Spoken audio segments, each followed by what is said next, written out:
Is it really possible to mix an entire song with nothing but the stock plugins and actually get good results? Well, with so many third-party plugins, plugins that you have to pay for being advertised, promoted, or just being recommended all over the internet, it begs the question, it almost makes you feel like there's something weird or wrong if you just mix your song with stock plugins, or even worse, that it's not even possible to mix a song with just the stock plugins. Now, I want to play you two songs that I mixed with nothing but the stock plugins that come with my software, Pro Tools. I use nothing other than the included EQ, the included compressor, and the included reverb and delay plugins. Nothing extra, nothing that I paid for, just what comes with the software. I'm gonna play you before and after of a rock song that has a male vocal and then a pop song that has a female vocal. Just heads up, these aren't mastered. They're just the mix, before and after, okay? Here's the before and after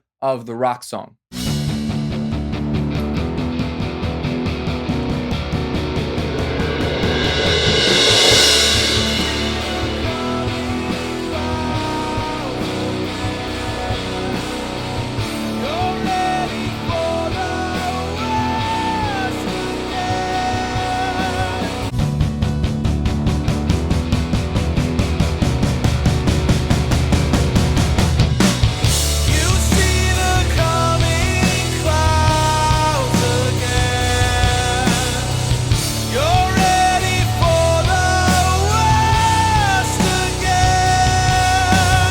And here's the before and after of the pop song. Set this temple on fire, burning it all away. Set this temple on fire. Set this temple on fire, burning it all away. Set this temple on fire. Okay, so now that you've heard the before and after of the songs, let me tell you the truth about stock plugins versus paid plugins. Now, straight up, there is nothing wrong with paid plugins, third-party plugins, whatever you want to call them. Some of my best friends make plugins that they sell for a living. But for as long as I can remember, when I got into audio, when I was in high school, before I even went to audio school, and then for sure in audio school, and for sure in the studios I worked in, and for sure on the internet since then and to this day, it seems like everyone around me was saying, oh yeah, you get plugins with your software, but you're gonna have to buy some real plugins from fill in the blank company to get a real professional mix. And so all I wanted was to make a really good mix, so I followed that advice and I bought all the plugins. I bought them all, and I have just about every plugin that's out there, it seems. The problem was when I bought my first bundle of paid for plugins, I pulled them up, I started to use them, and it turned out a mix that sounded just as crappy as my mixes with the stock plugins, which is why I continue to teach and tell people that it's not the plugins, it's you that's the bottleneck. It's not the gear, it's you. But let me be more specific in this video about stock plugins, and not only why I think they are usable, because that's a word some people say, oh, they're usable, but why I actually think it's a better way for you to go. When you use nothing but stock plugins, meaning the free plugins that come with your software, you develop discipline and focus in your mixing.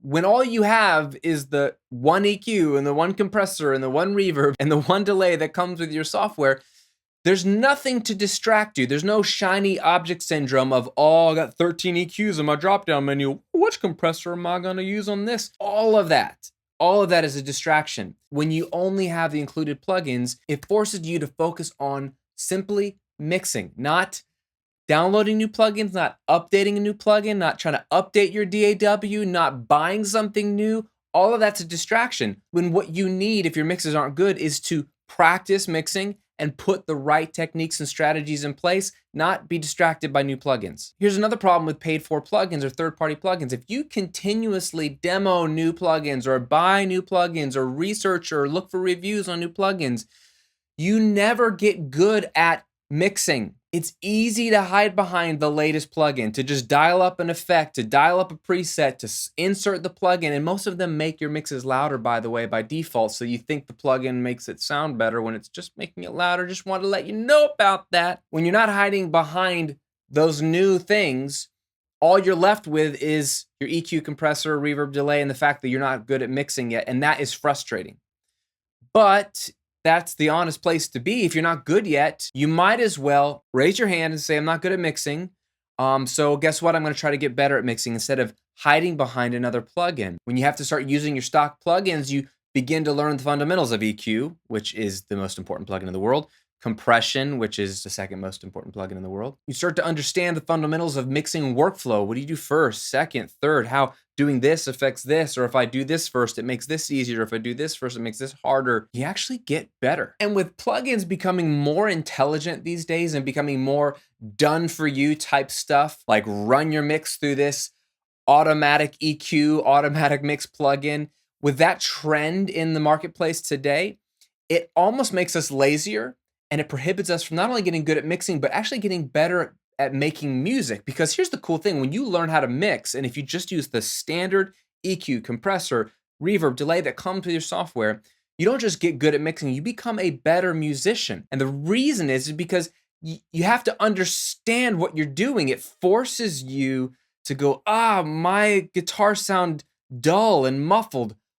How do I make them sound brighter and more present? And when you develop that skill of, let's say, EQ to discover how to make your guitar sound better, then your brain figures out the fundamentals of music and sound and tone and arrangement. You're not deferring the help to some robot. You're actually forced to figure out how music works best. Because really, if you have written and arranged a song appropriately, picking the right instruments and understanding what tones go well with what other tones, in what space and in what capacity, then when it comes time to mix, there's really not much to do because you, in theory, have blended the right tones at the right time to create the impact and the balance and the excitement that you ultimately want. Mixing should just subtly enhance that. The problem is that we're not really good at songwriting or arranging either, so we just rely on buying third-party plugins to just add some tone or add some sizzle when we don't need those things. If we force ourselves to use stock plugins, we will actually become better musicians and better understand the science of tone, the art of tone, and how everything fits together. Because mixing isn't just a technical endeavor, it is an artistic endeavor, and you want to develop as an artist, not just as a mix engineer. When you learn to mix with stock plugins, you basically future-proof yourself. Okay, here's what I mean. Mixing is not nearly as hard as people make it out to be. It is complex. There are a lot of things you could potentially do or not do, and it seems to be endless.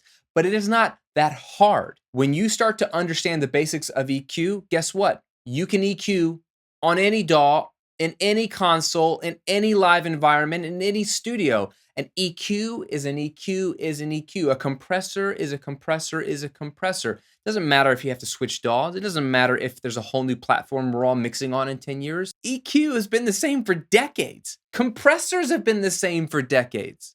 Those skills will translate wherever you go, from here to somewhere else or from present to the future. These are skills like playing an instrument that you can take with you. And like I said a moment ago, the time that you put into learning how to mix properly with the stock plugins, it translates into being a better musician, a better arranger, a better producer, a better recording engineer. The ripple effects of putting in the time now to learn how to mix are infinite. And bottom line, here's the big win when you force yourself to mix with stock plugins.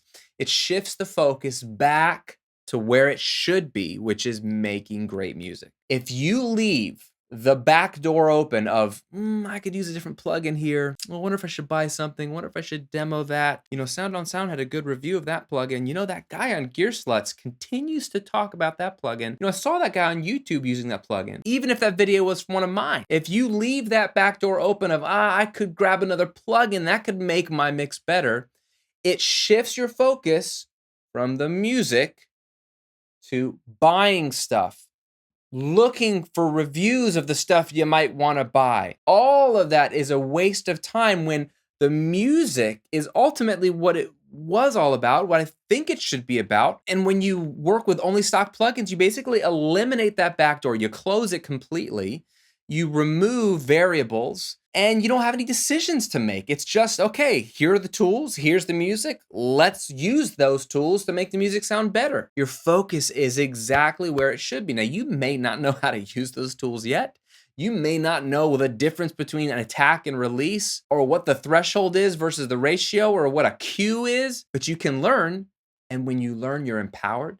You'll get better sounding mixes, and you won't have to spend any money or any time gazing over into the land of other stuff you could buy. So where do we go from here? What do we do with this, Graham? Well, in just a few days, I'm going to be releasing my brand new flagship mixing course called Mixing University. It's an all-comprehensive mixing course that's perfect for beginners and advanced mixers. If you're brand new to mixing, Mixing University is going to give you the knowledge and a step-by-step repeatable system to follow that you can use to turn your raw tracks into radio-ready mixes with just your stock plugins. And if you're a little more advanced, then Mixing University is going to give you all kinds of advanced concepts and tips and tricks to take your current mixes to the next level. Now, Mixing University is not just going to give you my entire step-by-step system, it's also going to give you a ton of over-the-shoulder mixing walkthroughs. Now, this is what I'm most excited about with this program. You're not just going to get theory, do this, do that, which you need the steps.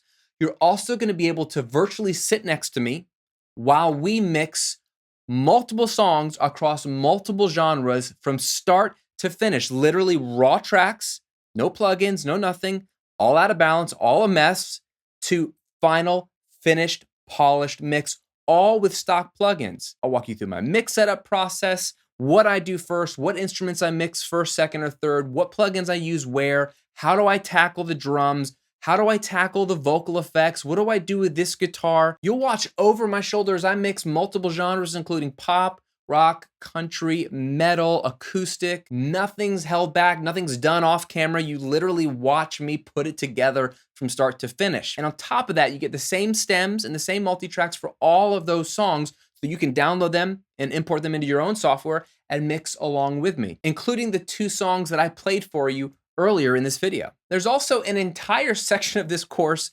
dedicated to nothing but mixing tricks, where I've taken like every trick I know that I use on a regular basis and categorize them by instrument. All my favorite guitar tricks, vocal mixing tricks, drum tricks, bass tricks, you name it, it's all there that you can just sift through and find something cool to use. This course is massive, and it'll take your amateur mixes and take them to that professional polish that will wow your fans, it'll wow your friends, that will make people think you actually hired a mix engineer to do it, or went to a studio and got it done top to bottom by professionals. Now, Mixing University comes out on October 11th, but if you want to get early access to the course and get a sneak peek of the course where I actually show you how I mix the rock vocals in the song I played for you earlier in this video, including some other free gifts like my 8-step mixing checklist, then go to mixinguniversity.com right now, put the link here in the video and in the description box. Sign up on the early access list. You're going to get sneak peek videos, the 8-step mixing checklist that gives you a repeatable 8-step process that you can use right now with your mixes. You'll get some stems that you can practice mixing on right away, even before the course comes out.